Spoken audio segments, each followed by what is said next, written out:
जय जगन्नाथ मोर R K life stories रे आपण माननकु स्वागत एवं मोर नमस्कार। तो आज आमे जाइथिलु नंदनकानन। मु अश्विन आउ मो सहित अछंती संतोष जी की ब्लॉगर मध्य। नंदनकानन रे आम सहित कौन कौन घटिला एवं आमर अनुभूति अनुभव आपणक माननकु जणाइबा पई चेष्टा करिबु एवं आपण माने बुली आसीबा पई एहा विषय रे सचेतन हेबे ताहा हमें प्रयास कर। सुबह हम लोग आए थे 7:30 बजे से और अभी टाइम हो गया लगभग 12 बजे और 12 बज गया। सुबह से सिर्फ हम लोग टिफिन और पानी पिए थे। आम ब्लॉग टी ओडिया एवं हिंदी रे ही पारे तो आपण माने कोऑपरेशन करंतु। प्रथमे आमे देखिलु शिशु उद्यान जेउथिरे शिशु माने क्रीड़ा एवं विभिन्न प्रकार खेल करिबा पई माध्यम रहितिला। तापर आमे देखिलु किछि विवरणी जहा ए नंदनकानन विषय रे वर्णित थि। तापर आमे चली गलु देसी भालू को देखिबा पई। देसी भालूर आश्रय स्थली बहुत सुंदरतार सहित सजा जाइछि। ता सहित देखिबा को मध्य मनोलोभा लागुछि एवं मते तो बहुत खुशी लागुछि जे आम ओडिसा रे मध्य एमिति प्रकार व्यवस्था रहिछि। एवं तापर आमे देखिलु भालू। मु तो प्रायतः मूवी रे एमिति देखिथिली भालू किंतु वास्तविक जीवन रे मु देखि नथिली। तो आज देखिली मोर स्वप्न साकार हैला। एहा परे आमे माने देखिलु अधर विवरणी। एहा सहित आमे तांकर घर सजा जाइतिबा घर मध्य देखि पाइलु किंतु अधकु आमे देखि पालुनी सेति पई टिके जस्ट दुख लागिला। किंतु एहार कलाकृति को मानिबा को पड़िबो जहा कि एते सुंदर रे सजैछंती। पत्थर एवं काठ विभिन्न प्रकार रे मध्य सजैछंती। बहुत खुशी लागुछ देखिबा। क्या बोलते इसको? मुझे भी नहीं पता। वो जो मतलब वो उसका घर है, देखो उनका घर। एहा परे आमे देखिबा पई गलु कलरा पतरिया बाघ को। तो तापरे लोक माने भी पर्यटक माने भी बहुत गहଳି अछंती एवं कलरा पतरिया बाघ बड़ गछ ऊपर सोईथिला। तो आमे भी मध्य देखिदिलु एवं समस्त देखुथिले। प्रबल खरारे छाईर आश्रय पई गछ ऊपर गुडा रे आश्रय नेबा पई पळीची। तो देखिबा बहुत खुशी लागुची। आ जा हो बहुत दिन परे आमे नंदनकानन बुलिया पई आसीथिलु। आउ टिके खुशी लागि थांता जदि एपटे टिके अनै थांता तो बहुत खुशी लागि थांता जा फल तार मुहटार भी टिके आमे देखि पारि थांतु। देखो उसके लिए खाना वगैरह और उसका जो धंधा कर रहा है ये देखो कैसा कर रहा है।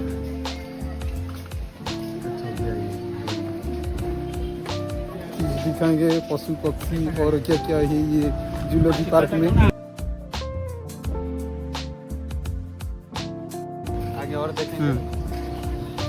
यार सच में यार बहुत मजा आ रहा है। मैं तो पहली बार देख रहा हूँ। मैं बचपन में सपना देख रहा था कि मैं एक दिन जाऊं और सारे मतलब वो एनिमल्स देखूं, लेकिन आज वो सपना सच साकार होने वाला है। एहा परे परे आम्भे माने बिलुआ बा श्रृगाल को आमे देखिबा पई चली गलु। तो दुईटी श्रृगाल बसी थिले। एहा तो आमे आम गाँव अंचल रे मध्य देखिछु किंतु बहुत लोक माने शहर लोक माने एहा देखि नथिबे। नेशनल टाइगर बोलते हैं। मेरा दोस्तों का कहने का बात है। ये देखो उसके बारे उनके बारे में वो साफ लिखा है यहाँ पर। भारतर जातीय पशु बाघ को आमे माने देखिलु। तो बहुत खुशी लागुची जे एभली दृश्य देखिबा पई मिलुची। किछि बाट परे आउ गोटे एवं आउ किछि बाट परे आउ गोटे बाघ को आमे माने देखिलु। सते जेमिति बाघ मानकर गंथा घर कर दैछंती। एहा परे आम्भे माने गोटे घर भीतर को गलु। ओ माय गॉड कैसा घर है भाई। हॉरर मूवी फिल्म जैसे लग रहा है। वो देखो क्रोकोडाइल सो रहा है। ये देखो क्रोकोडाइल कैसे सो रहा है। एहा देखि सारिबा परे आम्भे माने गलु सिंह को देखिबा पई। नाम देखो यार नाम कामिनी वर्षा। टेक करो तुम्हारा दोस्त वर्षा। टेक करो कामिनी ସାଙ୍ଗମାନଙ୍କ ସହିତ ମଜାମସ୍ତି କରି ବୁଲିବାଟା ଟିକେ ନିଆରା ଲାଗୁଛି ଏବଂ ଏହା ସହିତ ଆମେ ସିଂହକୁ ଦେଖିଲୁ କିନ୍ତୁ ସେ ପୁରା ରୁଷିଗଲା ପରି ଆର ପଟକୁ ମୁହଁ ଅନେଇକି ଶୋଇପଡ଼ିଥିଲା ତ ତାର ମୁହଁକୁ ମଧ୍ୟ ଆମେ ଭଲ ଭାବରେ ଦେଖିପାରିଲୁ ନାହିଁ। ଏହା ସହିତ ଆଉ ଗୋଟେ ପଟରୁ ଗୋଟେ ସିଂହ ଥିଲା ଯିଏକି ଆସୁଥିଲା। ये सब चीज़ मुझे बचपन में फिल्मों में दिखता था और अभी मैं रियल में दिख रहा हूँ गाइस। मुझे खुद को यकीन नहीं कर पा रहा हूँ। क्या तुम कभी देखा? मैं फर्स्ट में मस्त 2018 नाम है जयश्री, श्री, तृप्ति, अंकिता, अमित, ये लड़का है। ବୋଧେ ଅମିତ ଘରେ ଶୋଇପଡ଼ିଛି। ଏତେ ଟାଣ ଖରାରେ ମଧ୍ୟ ବୁଲିବା ଆମର ଶେଷ ହେଉନି ଏବଂ ତଥାପି ମଧ୍ୟ ଆମେ ବୁଲିବାରେ ଲାଗି ପଡ଼ିଛୁ। ଏହା ସହିତ ଆମେ ଦେଖିଲୁ ଛୋଟ ବିଲେଇ। ବିଭିନ୍ନ ପ୍ରକାର ଭାରତର ବିଲେଇ ଗୁଡ଼ିକ ଏଠିରେ ସଂଯମ ଏବଂ କ'ଣ କହିବି ଏ ବିଷୟରେ ଆପଣମାନେ ମଧ୍ୟ ଦେଖିଦିଅନ୍ତୁ କେତେ ପ୍ରକାର ବିଲେଇ ଅଛନ୍ତି। ଏହା ପରେ ପରେ ଆମେ ବସନ୍ତୀ ଏବଂ ହୀରା ବେଟେକୁ ଦେଖିବା ପାଇଁ ଗଲୁ, ମାନେ ହାତୀ ଦୁଇଟିକୁ ଦେଖିବା ପାଇଁ ଯାଇଥିଲୁ। ଯାହା ବି ହଉ ବହୁତ ବଡ଼ ବଡ଼ ହାତୀ ଦୁଇଟି ଏବଂ ଗୋଟେ ହେଉଛି ହୀରା ଆଉ ଗୋଟେ ହେଉଛି ବସନ୍ତୀ। ହିନ୍ଦୀ ଫିଲ୍ମରେ ଗୋଟେ ଡାଇଲଗ୍ ଅଛି ଯେଉଁଟାକି ହେଉଛି ବସନ୍ତୀ କୁତ୍ତୋ କେ ସାମନେ ମତ ନାଚନା और ଆଉ ଗୋଟେ ଡାଇଲଗ୍ ହେଉଛି ହୀରା ବେଟେ। ये क्या हो गया? ये क्या सुन रहा हूँ मैं? ମାଙ୍କଡ଼ ଏଠି ମାଙ୍କଡ଼କୁ ଲାଇନ୍ ମାରୁଥିଲା ଆଉ ଆମେ ଓଟ ପକ୍ଷୀ ଦେଖି ଯିବା ପାଇଁ ପୁରା ବ୍ୟସ୍ତ ଥିଲୁ। ଓଟ ପକ୍ଷୀଟା ପୁରା କାଠ ଭଳିଆ ଛିଡ଼ା ହେଇଥିଲା ଆଉ ଗୋଟେ ପଟେ ବାନର ପୁରା ଆମକୁ ଅନଉଥିଲା। ତ କ'ଣ କହିବି ତା ବାନର ବିଷୟରେ, ଯେମିତି ମୋ ସାଙ୍ଗ ସିଙ୍ଗଲ ଏ ବାନର ବି ସିଙ୍ଗଲ ଅଛି। ତାପରେ ଓଟ ପକ୍ଷୀ ମଧ୍ୟ ଏପଟେ ଚାଲି ଚାଲି ଯାଉଥିଲା ଯାହାକି ଦେଖିବା ପାଇଁ ବି ବହୁତ ସୁନ୍ଦର ଲାଗୁଥିଲା। ବାଟରେ ଯାଉ ଯାଉ ଗୋଟେ ମାଙ୍କଡ଼ ଦେଖିଲୁ ଯେଉଁଟାକି ଖାଉଥିଲା ମସ୍ତାନି କରିକି। ଏମିତି ହିଁ ମୋର ଜଣେ ସାଙ୍ଗ ଅଛି ଯିଏକି ଖାଲି ଜଣେ ଜଣେ ଖାଏ ମସ୍ତାନି କରିକି ଆଉ ସାଙ୍ଗମାନଙ୍କୁ ଡାକେନି। ଆଉ ମୋର କିଛି ସାଙ୍ଗ ଅଛନ୍ତି ଯେମିତିକି ରୋମାନ୍ସ କରିବା ପାଇଁ ବିଜି ଅଛନ୍ତି କିନ୍ତୁ ସାଙ୍ଗମାନଙ୍କୁ ଭୁଲି ଯାଆନ୍ତି। କିନ୍ତୁ ଦେଖ ଏଠି ଫ୍ୟାମିଲି ବସିଯାଇଛି। आनंद, मुस्कान, उसको टेक स्टैचू है क्या? जेबरा। ओ माय गॉड, ये क्या है? मैंने देख लिया। मुस्कान आनंद उसका नाम है आनंद और उनका नाम है खुशी गोटे देखा था मुस्कान।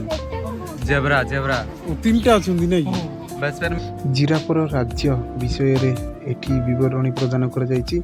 ଏହା ପଢ଼ି ଆପଣମାନେ ଏହା ବିଷୟରେ କିଛି ବୁଝିପାରିବେ। कैसे पानी पी रहा है देखो। और थोड़ा पी लो, और थोड़ा। ये थोड़ा ऊपर नहीं हो रहा है तो ये वेट कर इसे पीना चाहिए। ପାଣି ପିଇ ସାରିବା ପରେ ବଡ଼ ହାଡ଼ଗିଳା ଦେଖିବା ପାଇଁ ଆମେ ଗଲୁ ଯାହାକି ବହୁତ ସୁନ୍ଦର ମଧ୍ୟ ଲାଗୁଥିଲା ଏବଂ ପ୍ରଥମ ଥର ପାଇଁ ଏହି ପକ୍ଷୀ ଦେଖିବାକୁ ପାଇଲି। ହାଡ଼ଗିଳା ଦେଖି ସାରିବା ପରେ ପୁଣି ଥରେ ଆମେ ଭାଲୁକୁ ଦେଖିବା ପାଇଁ ପାଇଲୁ। ତ ଏଠି ଭାଲୁ ପାଇଁ ବହୁତ ଭଲ ସୁବିଧା ମଧ୍ୟ ରହିଛି ଏବଂ ଆମ୍ବ ଗଛ ଏବଂ ବହୁତ ପ୍ରକାର ଗଛ ମଧ୍ୟ ଦେଖିବା ପାଇଁ ମିଳୁଛି। ଏହା ସହିତ କେତେକ ଭାଲୁ ଗଛ ଉପରେ ମଧ୍ୟ ରହିଛନ୍ତି, ଗାଧୋଇବା ପାଇଁ ମଧ୍ୟ ସୁବିଧା କରାଯାଇଛି, ବହୁତ ସୁନ୍ଦରରେ ସଜାଇଛନ୍ତି। ଏହା ସହିତ ନନ୍ଦନକାନନରେ ଆମେ ହରିଣ ଦେଖିବାକୁ ମଧ୍ୟ ପାଇଲୁ ଯାହା ବହୁତ ସୁନ୍ଦର ଲାଗୁଥିଲା। ହିମାଳୟ ଶାଗୁଣା ମଧ୍ୟ ଆମେ ଦେଖିବାକୁ ପାଇଥିଲୁ। ବହୁତ ପର୍ଯ୍ୟଟକମାନେ ମଧ୍ୟ ଆସିଥିଲେ ଏବଂ ଏହି ହିମାଳୟ ଶାଗୁଣାଟି ପ୍ରଥମ ଥର ଦେଖିଥିଲି ଯାହାକି ବହୁତ ଭଲ ମଧ୍ୟ ଲାଗୁଥିଲା। ଏହା ଦେଖି ସାରିବା ପରେ ଆମେ ଯାଇଥିଲୁ ସରୀସୃପ ଉଦ୍ୟାନ। ମୋ ସହିତ ମୋ ସାଙ୍ଗ ଅଶ୍ୱିନ ଏବଂ ସନ୍ତୋଷ ପୁରା କ୍ୟାମେରାମ୍ୟାନ୍ ଥିଲେ। ଆଉ ଦେଖିବୁ ଆସ ପୁରା କେମିତି ରହିଛି ଏଇ ଭିତରର ଦୃଶ୍ୟ, ତ ଆପଣମାନଙ୍କୁ ସମସ୍ତଙ୍କୁ ଦେଖେଇବୁ, ଆସନ୍ତୁ। ଧୀରେ ଧୀରେ ଆମେ ଭିତରକୁ ପ୍ରବେଶ କଲୁ। ବାମ ଏବଂ ଡାହାଣ ପାର୍ଶ୍ୱରେ କିଛି ଏହା ବିଷୟରେ ବିବରଣୀ ପ୍ରଦାନ କରାଯାଇଥିଲା। ଏହାପରେ ଆମେ ଦେଖିଲୁ ଅଜଗର ଏବଂ ଅଜଗର ସେ ଗୁମ୍ଫା ଗୋଟେ କରାଯାଇଥିଲା, ତା ଭିତରେ ସେ ଶୋଇପଡ଼ିଥିଲା ଏବଂ ବହୁତ ପର୍ଯ୍ୟଟକମାନେ ମଧ୍ୟ ଆସିଥିଲେ। ତାପରେ କିଛି ଆଉ ବିଭିନ୍ନ ପ୍ରକାର ସରୀସୃପ ଦେଖିଲୁ ଏବଂ କିଛି ସରୀସୃପ ଶୋଇପଡ଼ିଥିଲେ ତାଙ୍କର ଘର ଭିତରେ। ଏହା ସହିତ ଆମେ ବୁଲି ବୁଲି ବିଭିନ୍ନ ପ୍ରକାର ଏଣ୍ଡୁଅ ବଡ଼ ଏଣ୍ଡୁଅ ନା କ'ଣ ଏଇଟା ବୋଧେ ତାହା ଦେଖିଲୁ। ଏହା ସହିତ ଆମେ ବୁଲିବାର ମଜା ମଧ୍ୟ ନେଉଥିଲୁ। ନନ୍ଦନକାନନ ଆସି ଏତେ ଜିନିଷ ଦେଖିବାକୁ ମିଳିଲା। ଯାହା ହଉ ଦେଖିଥିଲୁ, ଏଇଟା ମଧ୍ୟ ବୋଧେ ବଡ଼ ଏଣ୍ଡୁଅ ନା ଗଧି ବୋଧେ।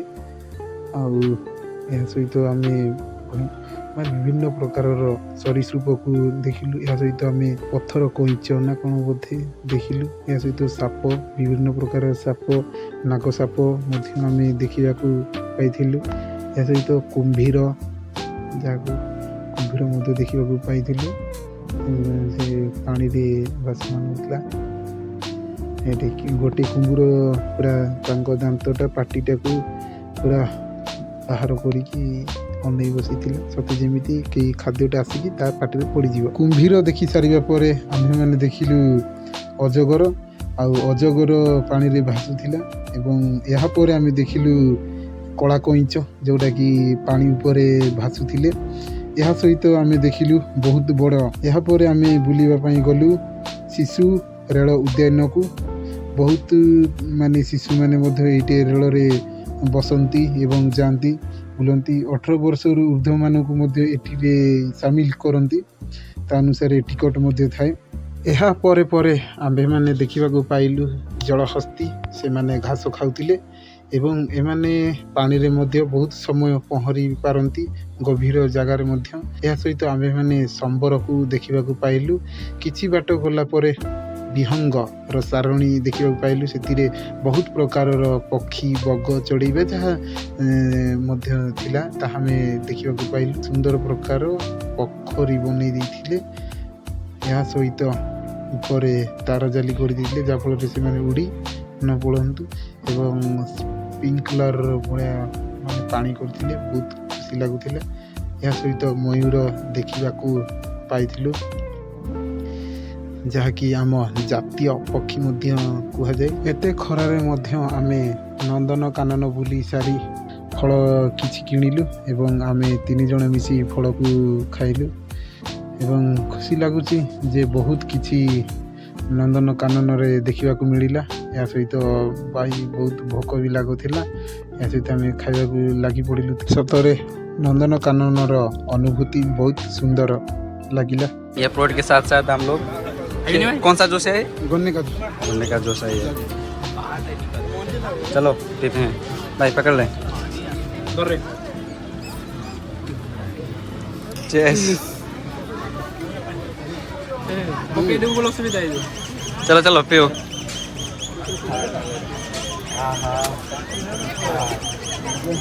ଏମିତି ହିଁ କିଛି ନୂଆ ମୋ RK ଲାଇଫ୍ ଷ୍ଟୋରିଜ୍ ବିଷୟରେ କିଛି ଜାଣିବା ପାଇଁ ମୋ ଚ୍ୟାନେଲକୁ ସବସ୍କ୍ରାଇବ୍ କରନ୍ତୁ।